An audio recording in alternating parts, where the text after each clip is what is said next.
usted tiene si su Biblia tiene subtítulos, usted se da cuenta que el título que tiene ese capítulo es Deberes Cristianos, porque esas son las aplicaciones que él hace de todo lo que él ha enseñado.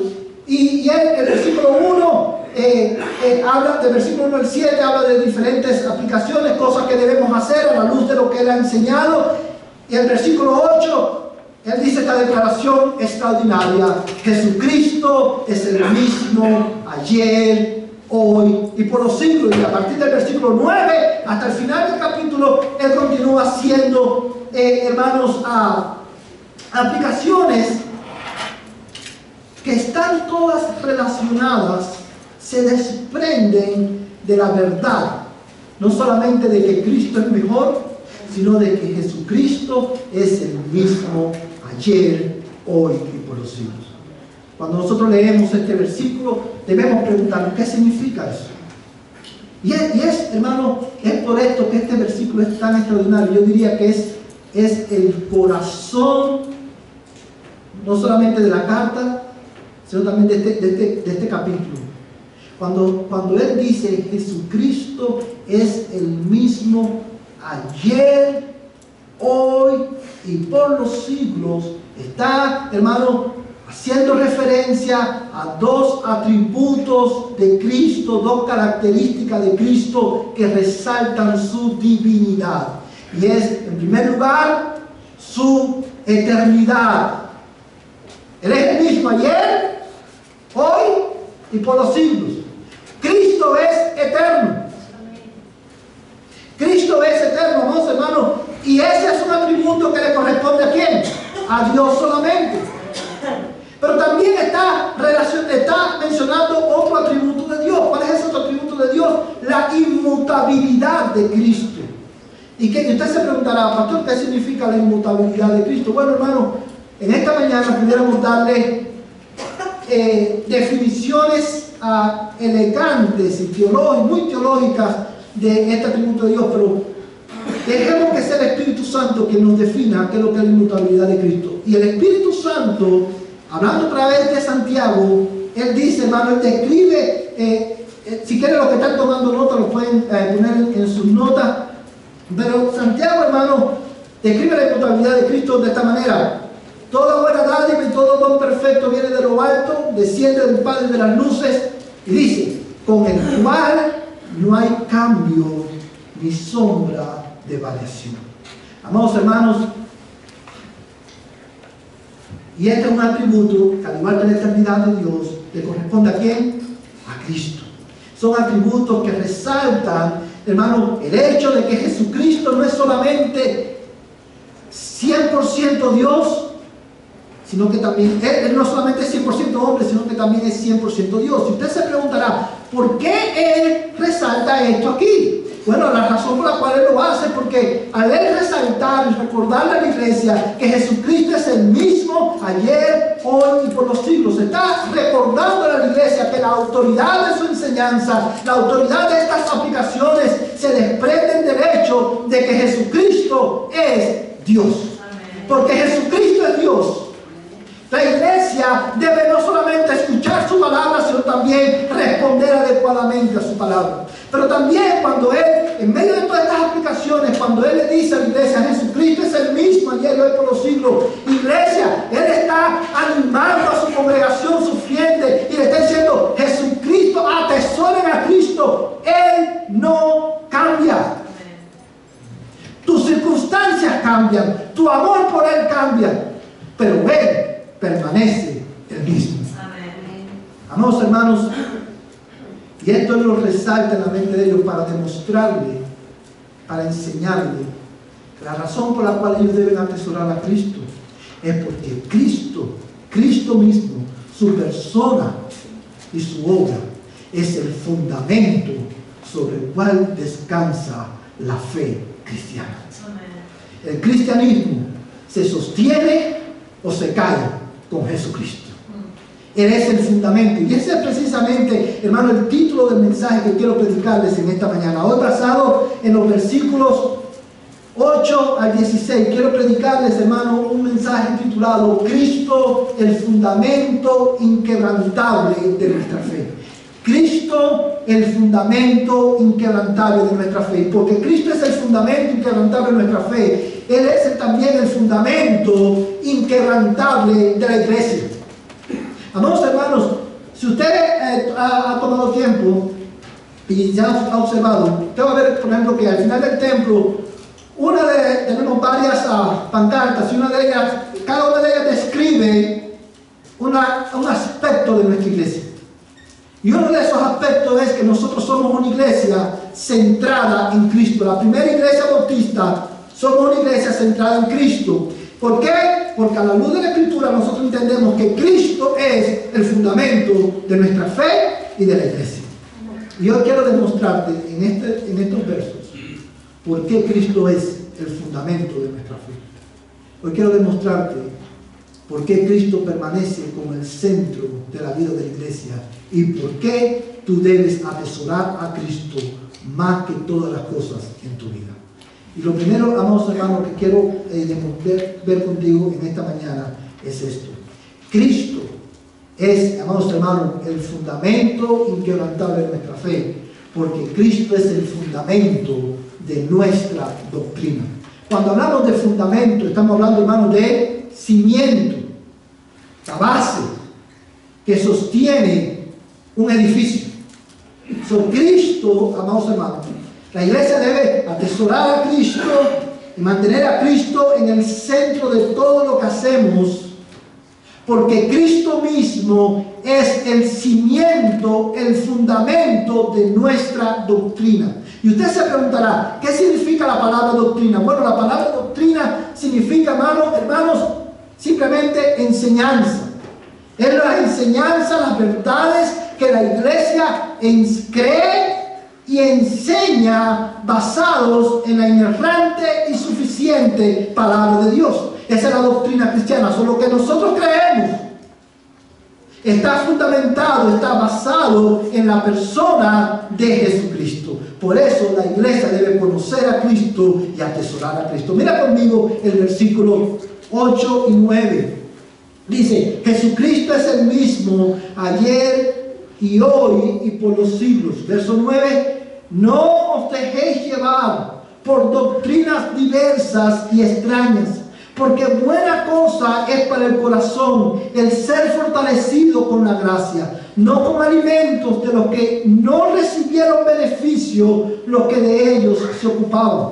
Fíjate, amados hermanos, en el versículo 7, Él les dice, acuérdense de vuestros pastores que os hablaron, ¿qué cosa? La palabra de Dios. Verso 8 dice, Jesucristo es el mismo ayer y hoy por los siglos. Y inmediatamente les dice, fíjate cómo lo dice, no os dejéis llevar, ¿por qué?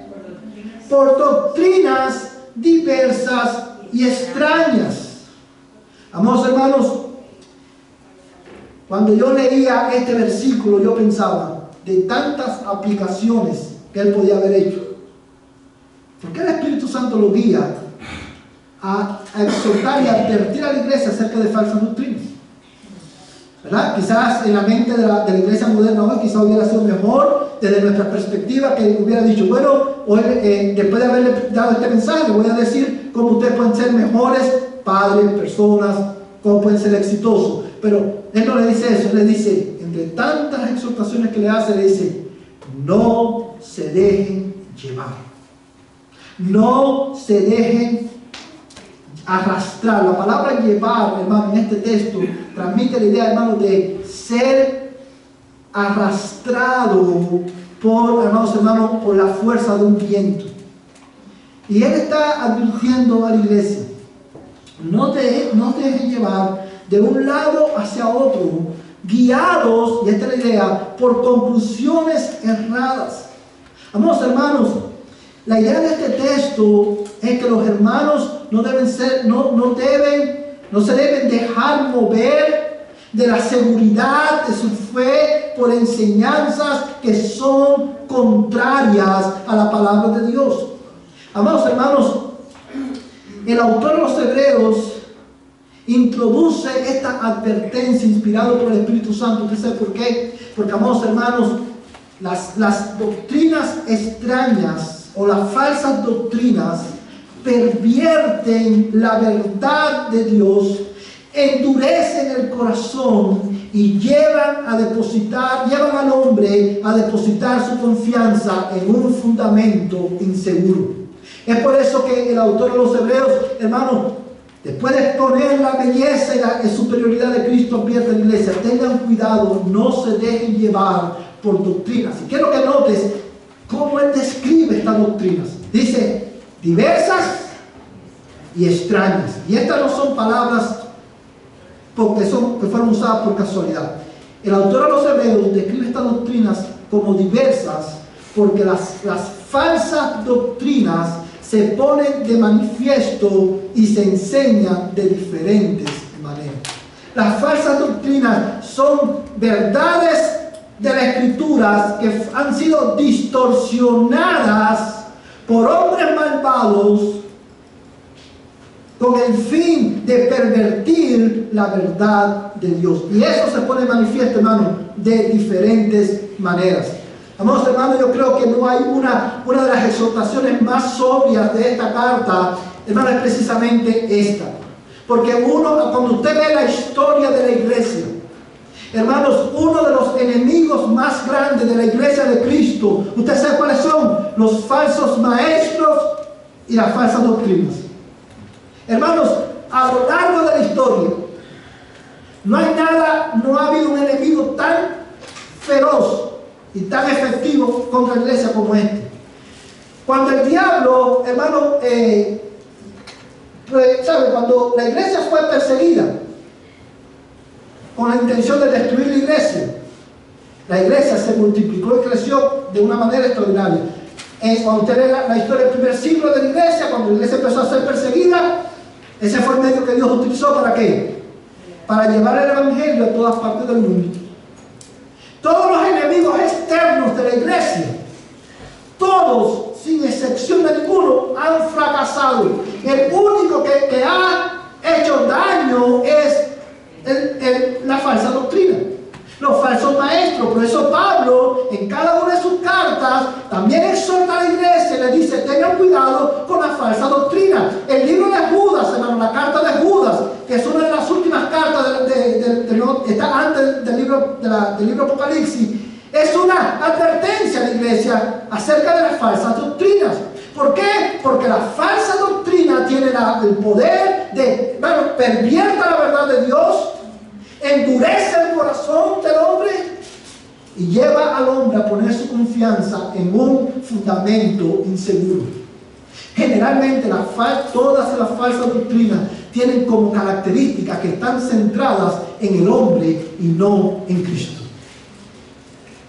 Amados hermanos, un pastor decía que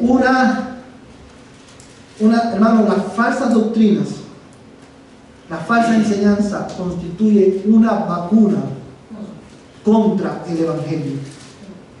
Cuando usted ve, cuando hay personas que se pasan toda su vida en iglesias donde se predica un falso evangelio, cuando esas personas llegan a una iglesia donde se les predica el evangelio simple y puro, no lo pueden soportar, porque fueron vacunados en contra del evangelio.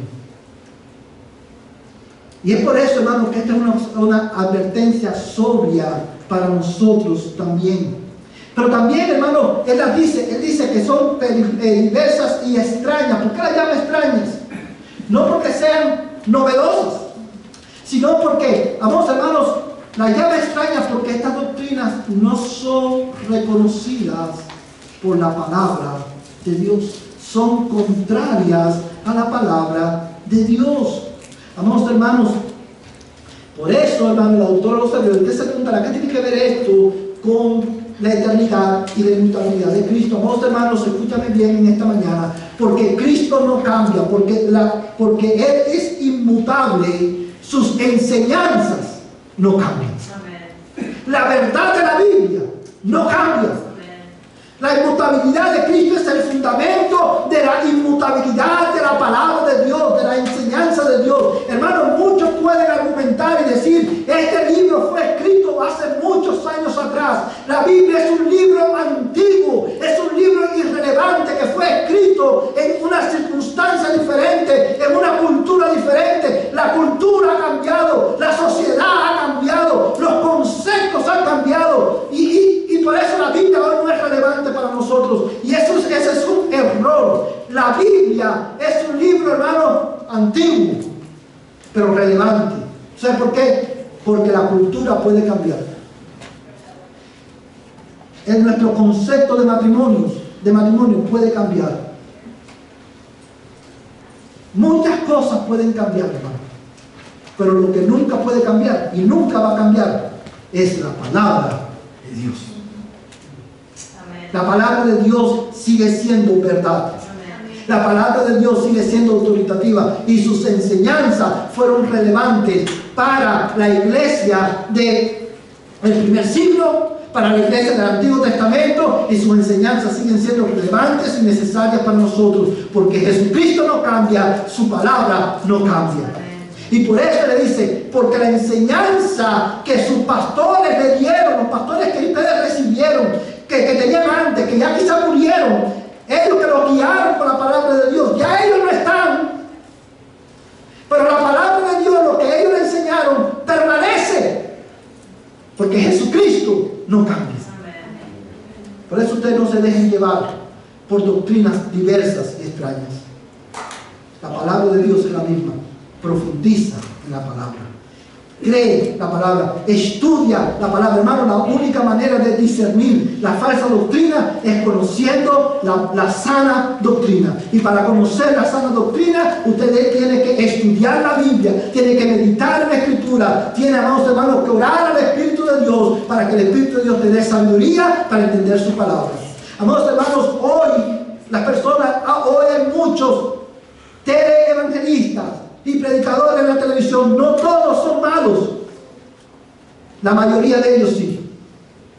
No todos son malos, pero la mayoría de ellos sí son falsos maestros. Y por eso usted tiene que tener cuidado con lo que usted escucha. Todo lo que usted escuche tiene que filtrarlo por la palabra de Dios. Hermanos, las falsas doctrinas las falsas doctrinas se disfrazan de sana doctrina. Una falsa doctrina nunca va a venir, nunca se va a presentar de esta manera. El falso maestro nunca te va a decir, te voy a demostrar por qué Jesucristo no es Dios. Hay algunos que van a ese extremo, pero la mayoría no va de esa manera. Van sutil. Te usan la Biblia, parten de la Escritura para tergiversar la verdad de Dios. Amados hermanos, cuán importante es que tú y yo hoy fundamentemos nuestra seguridad, hermano, en la verdad de la palabra de Dios. En el caso de la iglesia, de la iglesia de los hebreos, el problema, hermano, una de las falsas, aunque él no dice exactamente qué falsa doctrina era la que estaba amenazando la iglesia, por el contexto de la carta y por lo que él sigue diciendo más adelante, nosotros nos damos cuenta que tenía que ver con una distorsión de las enseñanzas de la ley de Dios. Recuerda, ellos querían volverse ¿a dónde? Al antiguo pacto. Ellos tenían probablemente el mismo problema que la iglesia de los que están en Galacia, que querían volverse al judaísmo. Ellos necesitaban ser renovados, ellos necesitaban ser fortalecidos, ellos necesitaban palpar, ellos necesitaban algo a qué aferrarse, algo que les diera seguridad, y en su mente estaba ¿qué cosa? El judaísmo. Por eso le dice, no se dejen llevar por doctrinas diversas y extrañas. Y fíjate cómo sigue diciendo el texto, porque buena cosa es para el corazón ser fortalecido ¿con qué? Con la gracia. Y él está diciendo, el legalismo no te va a fortalecer. La fortaleza que tú necesitas, la renovación que tú necesitas, no viene por ritos externos. Es el resultado de la gracia de Dios que se ha revelado plenamente en Jesucristo y en su palabra. La gracia de Dios. Amados hermanos, y esa sigue siendo una de las falsas doctrinas más prominentes en la iglesia de hoy. el legalismo. Y hermanos, y la iglesia de hoy debe entender no solamente que nosotros no somos aceptados por Dios porque obedezcamos más, no somos aceptados por Dios por nuestros méritos, porque no tenemos ninguno. Eso es una verdad que usted sabe. Pero amados hermanos, también usted debe saber que nuestra seguridad, nuestra confianza no está en lo que nosotros hagamos, está, hermanos, en la gracia de Dios que es sobreabundante en Jesucristo. Y la razón, hermanos, ¿sabes una cosa, hermano? En nuestro caminar con Cristo, en nuestro peregrinaje, tú y yo, hermano, el autor de los Hebreos le estaba diciendo a la iglesia, podemos decir confiadamente, el Señor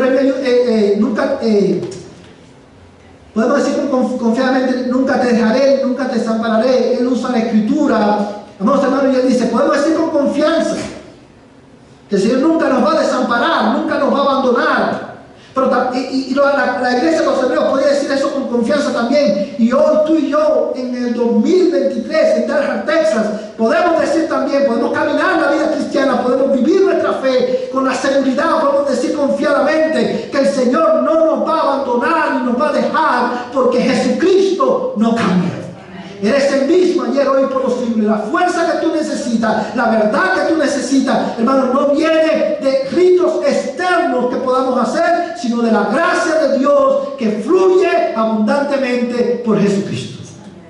Por eso él dice, no te dejes llevar por doctrinas extrañas. Amados hermanos, y eso tiene una implicación en nuestra vida. En segundo lugar, amados hermanos, Cristo es el fundamento de nuestra fe, no solamente porque es el fundamento de lo que nosotros creemos. Hermano, Cristo, todo lo que nosotros creemos está basado en la verdad de quién es Cristo. Pero Cristo también es el fundamento de nuestra fe, porque Cristo es el fundamento de nuestra salvación. Cristo es el fundamento de nuestra salvación. Mi alma alaba al Señor. Fíjate cómo dice, hermano, el verso 10. Hebreos capítulo 13, verso 10.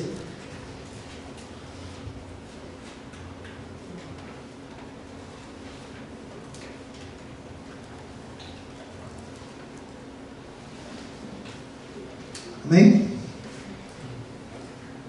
Mira la palabra de Dios, como dice. Nosotros tenemos un altar del cual no tienen derecho a comer los que sirven al tabernáculo, porque los cuerpos de aquellos animales cuya sangre es llevada al santuario por el sumo sacerdote como ofrenda por el pecado son quemados fuera del campamento.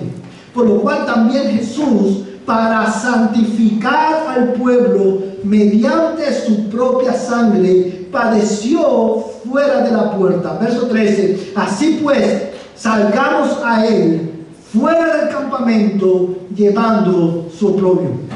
Amados hermanos, qué profundo, qué maravillosos son estos versos que acabamos de leer. Él continúa explicando, hermano, acerca de Cristo y dice, nosotros tenemos, ¿quiénes somos nosotros? La iglesia. Tenemos un altar. Y yo quiero que tú medites, hermano, no pierdas de vista las palabras que él usa aquí. Tenemos un altar, y mira cómo dice, del cual no tienen derecho a comer los que sirven al tabernáculo. Y una vez más dice, porque los cuerpos de aquellos animales cuya sangre es llevada al santuario por el sumo sacerdote como ofrenda por el pecado son quemados fuera del campamento. ¿Qué significa cuando él dice nosotros tenemos un altar del cual no tienen derecho a comer los que sirven al tabernáculo? Bueno, esto es una palabra, una expresión que debemos de considerarla con detenimiento. En el contexto, hermano, de esta expresión, el autor, una vez más, está exhortando, advirtiendo a la iglesia acerca del peligro de ser arrastrado por influencia de falsa doctrina, en este caso el legalismo. Amados hermanos, y él le dice, nosotros, una de las razones por las cuales podemos permanecer y atesorar a Cristo es porque nosotros tenemos un altar del cual no tienen derecho a comer los que sirven al tabernáculo. Y quiero que note que no dice los que sirven en el tabernáculo, sino los que sirven al tabernáculo. En otras palabras, le está diciendo, de este altar que tenemos nosotros, que vamos a explicar cuál es ese altar, aquellos que sirven a los ritos, aquellos que están aferrados todavía a los ritos religiosos del tabernáculo, que tienen que ver con la antigua forma de religión, esas personas no tienen derecho a comer de este altar. Y esa es la misma expresión, hermano, es la misma verdad que Pablo le enseña a la iglesia de los Gálatas cuando lo dice: los que por la ley queréis justificarse, de la gracia habéis caído. Cuando él le dice a aquellos que quieren continuar aferrándose a los ritos del tabernáculo, no pueden participar de la gracia de Dios. Y cuando él dice, nosotros tenemos un altar, ¿sabe a qué altar se está refiriendo? El altar, hermano, en el Antiguo Testamento era el lugar donde se ofrecían los sacrificios a Dios por causa del pecado. ¿Tú sabes cuál es nuestro altar, hermano? El altar es la cruz donde Cristo fue ofrecido por nuestros pecados. Él está diciendo, miren a Cristo, nosotros tenemos en Cristo. Cristo fue ofrecido en la cruz. Él está llevando a su iglesia de regreso a los pies de la cruz, hermano. Nosotros tenemos este altar donde Cristo fue ofrecido, donde la gracia de Dios, amados hermanos, la gracia de Dios tuvo su expresión más extraordinaria en la cruz del Calvario, donde Cristo murió por nuestros pecados. Cristo, hermano, Cristo es tanto el sacrificio como el sacerdote que ofrece el sacrificio en el altar de la cruz. Y dice el texto, hermano, nosotros tenemos un altar del cual no tienen derecho a comer los que sirven al tabernáculo, porque los cuerpos de aquellos animales cuya sangre es llevada al santuario, hermano, una y otra vez él les repite a través de la carta que los sacrificios del Antiguo Testamento apuntaban a un sacrificio mayor, el sacrificio de Cristo. Los sacerdotes del Antiguo Testamento, toda la orden sacerdotal apuntaban a un sacerdote mayor, Jesucristo. No vuelvas atrás, atesora a Cristo. Él es el fundamento de nuestra salvación.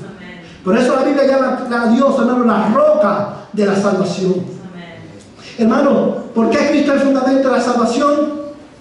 Porque dice la Biblia, hermano, que Él fue, dice, mira como dice, hermano, el verso 12, por lo cual también Jesús, para santificar al pueblo mediante su propia sangre, padeció fuera de la puerta. Con ese versículo el autor de los Hebreos está recordándole, hermanos, a su iglesia, y nos está enseñando a nosotros cuál es el lugar de los sacrificios del Antiguo Testamento. En el verso 11 le dice, porque los animales eran ofrecidos fuera de la puerta. Hermano, cuando nosotros leemos ese versículo, para el lector moderno, es un versículo que puede ser difícil de entender porque no estamos acostumbrados o familiarizados con todos los detalles de los ritos religiosos de Israel. Pero la iglesia a la que él escribe, cuando leyó esto, sabía a qué se estaba refiriendo. Él estaba haciendo referencia al día de expiación. En el día de expiación, hermano, y quiero que todos presten atención a esto que voy a decir. En el día de expiación, esa era la fiesta magna de la nación de Israel. Y ese día el sacerdote tenía que santificarse él, y en ese día, hermanos, se usaban dos carneros. Uno, el sacerdote tenía que poner las manos en la cabeza del carnero, y era como un símbolo de que estaba transfiriendo a ese cordero el pecado de todo el pueblo. Y ese carnero se dejaba ir fuera de la ciudad, al desierto. Y el otro cordero, era sacrificado, su sangre era derramada en el altar del sacrificio. Ese era el único día que el sumo sacerdote podía entrar al lugar santísimo. Y la sangre era, hermano, derramada. Y eso nos lo explica, hermano, la Biblia en Levítico capítulo 16. Por cuestión de tiempo no lo vamos a buscar, pero léalo en su casa. Y dice, y cuando él explica esto, hermano, fíjate que en el verso 11, porque no quiero que pierdan de vista el flow del texto, dice: porque los cuerpos de aquellos animales cuya sangre es llevada al santuario por el sumo sacerdote como ofrenda por el pecado, son quemados fuera del campamento, porque el resto del cordero, cuando se derramaba su sangre, su grasa y todos sus desechos eran quemados. Y dice, hermano, fuera de la puerta. ¿Por qué dice fuera de la puerta? Porque esa era una señal de exclusión. Eran excluidos. El cordero era excluido ¿de qué? De la ciudad. Por eso dice, también Cristo, aleluya, sufrió fuera, padeció fuera de la puerta para santificar a su pueblo. Cristo sufrió, padeció la exclusión, la vergüenza de ser excluido de lo que era considerado santo. Él sufrió la vergüenza de ser excluido de la presencia consoladora del Padre, para que por medio de Él tú y yo fuéramos incluidos en la familia de Dios. Aleluya. Y esa verdad, hermanos, debe llenarnos de gozo y admiración por Cristo. Él sufrió, Él padeció fuera de la puerta. Él fue crucificado en el Calvario, hermano, fuera de Jerusalén. ¿Para qué? ¿Cómo? Él fue excluido para que tú fueras incluido.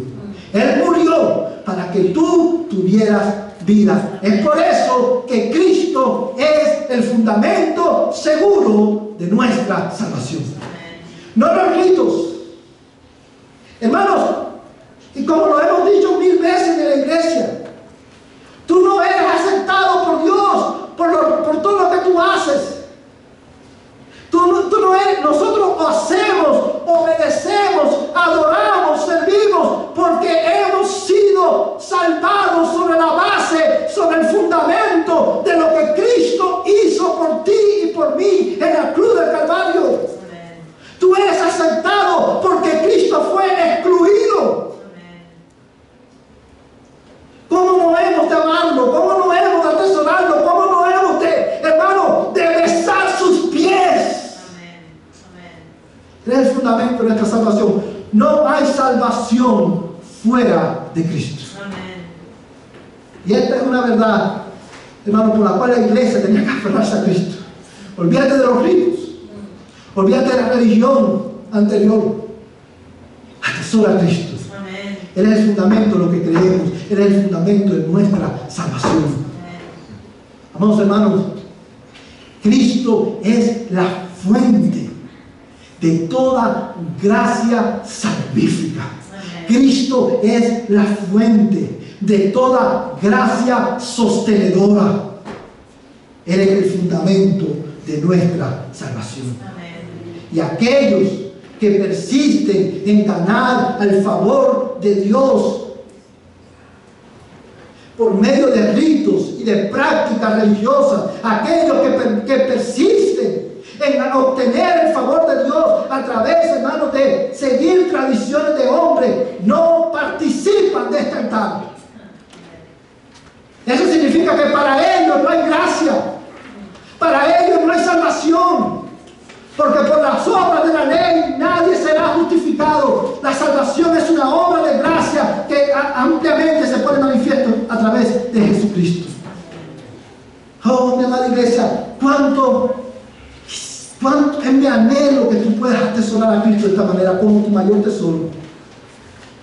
Por eso, hermano, el apóstol Pedro también, cuando escribió el libro de los Hechos, dijo: y en ningún otro hay salvación, porque no hay otro nombre bajo el cielo dado a los hombres en el cual podamos ser salvos. Ahora bien, aleluya, ¿cómo tú y yo respondemos a esta verdad? Cristo es el fundamento de nuestra doctrina. Cristo es el fundamento de nuestra salvación. ¿Cómo tú respondes a esa verdad? Bueno, amados hermanos, la respuesta, tengo que decirte, esto es uno de mis versos favoritos, uno de mis pasajes favoritos de la carta de los Hebreos. La respuesta la encontramos en el verso 13. Dice: así pues, salgamos a él fuera del campamento, llevando su oprobio, porque no tenemos aquí una ciudad permanente, sino que buscamos la que está por venir. Amén. Hermano, quiero que mire lo que dice este texto. Dice, estos hermanos que estaban tratando de volver atrás para sentirse seguros. Él está diciendo, porque Cristo padeció fuera de la puerta. ¿Qué dice? Ahora salgamos a él fuera de la puerta, llevando su oprobio. Hermanos, este es un llamado, ¿sabe qué? Al discipulado. Es un llamado a seguir a Cristo. Amén. Y lo que él está diciendo es, no teman, salgan fuera, síguelo. Amén. Sigue a Cristo fuera de la puerta. Sigue a Cristo, sal de tu zona de confort. Sigue a Cristo, aunque eso resulte en tu sufrimiento, en tu padecimiento. Sigue a Cristo, aunque por eso seas avergonzado. Hermano, escucha bien esto. Sigue a Cristo a pesar de la vergüenza de seguir a Cristo. Sigue a Cristo a pesar de los padecimientos de seguir a Cristo. ¿Por qué? Porque Cristo es el fundamento de la salvación. Es un llamado a seguir a Cristo. Cristo mismo dijo, sígueme. El llamado de Cristo a su pueblo, ¿cuál es? Sígueme. Sígueme.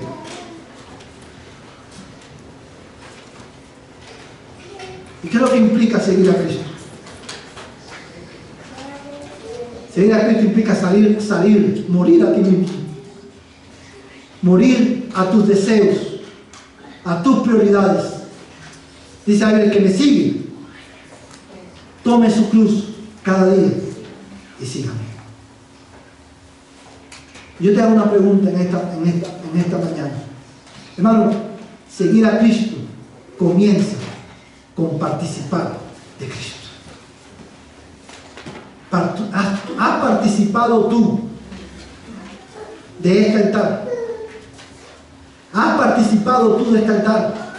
Hermano, participar significa, hermano, cuando él dice de comer de este altar, comer es un símbolo de participar. Y nosotros participamos en Cristo cuando nosotros creemos en Cristo. Participar a Cristo es, hermano, el comer de Cristo, hermano, es participar de Él, unirnos a Él por la fe en su muerte y en su resurrección. Por eso Cristo dijo, el que come mi carne y bebe mi sangre no morirá eternamente. El que participa de mí en mi muerte no morirá eternamente. ¿Has participado tú de Cristo? ¿Has comido tú de este altar? Si tú estás fuera de Cristo hoy, yo te invito a creer en Cristo. Y quizás usted diga, pastor, yo creo. Quizás usted diga, yo creo, sí, yo he oído eso toda mi vida, yo creo. Pero conocer no es suficiente. Tú necesitas actuar en ese conocimiento. Tú necesitas participar de Cristo. Tú necesitas participar de Cristo implica, quizás para ti hoy, tú necesitas, pecador que me escucha, tú que no has participado de Cristo, tú necesitas parar de correr de Cristo para correr a Cristo. Tú te has pasado toda tu vida corriendo de Cristo, alejándote de Cristo. Y yo quiero llamarte en nombre de Cristo a que hoy tú corras a Cristo por la salvación de tu alma. Participa de Él, cree en Él, arrepiéntete de tus pecados, descansa, Reposa en la seguridad de la salvación que Cristo provee. Él es el fundamento de tu salvación. No hay salvación en nadie más. Ven a Cristo hoy. Cree, arrepiéntete y tus pecados serán perdonados. Y Dios te dará vida eterna. ¿Por qué tú puedes saber? Y tú te preguntarás, ¿por qué yo puedo saber que eso que dice la Biblia, que fue escrito hace muchos años atrás, sigue vigente hoy? Porque Jesucristo es el mismo. Él no cambia. Su palabra no cambia. Sus promesas no cambian. Y sus advertencias no cambian. Ven a Cristo hoy. Arrepiéntete. Y si tú estás en Cristo, hermano y amada iglesia, atesóralo. Conócelo. Ámalo. Adóralo. Venéralo. Él es el fundamento de nuestra fe. Vamos a ponernos en pie. Yo quiero, hermanos, que respondamos a este mensaje cantando al Señor.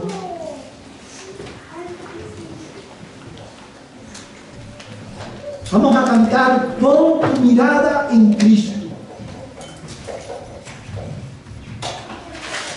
Pon tu mirada en Cristo en esta mañana. Pon tu mirada en Él, el fundamento de la fe. Adora al Señor conmigo.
Pon tus ojos en Cristo, el fundamento de eterna y segura salvación. Iglesia, atesóralo, ámalo, conócelo, adórale, sírvele. Él es el fundamento de nuestra fe. Y ahora, Señor, que vamos a nuestros hogares, que el amor de Dios, el Padre Celestial, la gracia de Jesucristo, el fundamento de nuestra fe y la comunión del Espíritu de Dios, la tercera persona de la Trinidad, sea con tu pueblo, desde ahora y hasta que Cristo venga por nosotros. Amén. Vayan en paz, hermanos. Estamos despedidos.